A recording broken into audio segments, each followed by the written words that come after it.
നമ്മളിന്ന് പോവാൻ പോകുന്നത് അവന് വയ്യാത്ത കേസ് അങ്ങനെ വിചാരിക്കരുത്.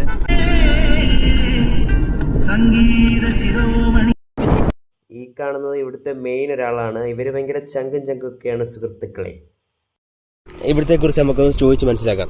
എന്താണ് സാർ ഇവിടുത്തെ കാര്യങ്ങളൊക്കെ? പറയൂ. ഇവിടുത്തെ വിഷ്വൽ ബ്യൂട്ടിയെ കുറിച്ചൊന്ന് പറയൂ. ഇവിടെ ഒത്തിരി ആൾക്കാർ കാണാൻ വരാറുണ്ടോ? ഏത് സമയത്താണ് അങ്ങനെയെങ്കിലും വരാറുള്ളത്? അങ്ങനെ താങ്കൾക്ക് അറിയാവുന്ന കാര്യങ്ങളൊക്കെ പറയും. ഇവിടെ ഫീസ് എന്തെങ്കിലും ഉണ്ടോ കാണാൻ വേണ്ടിയിട്ട്?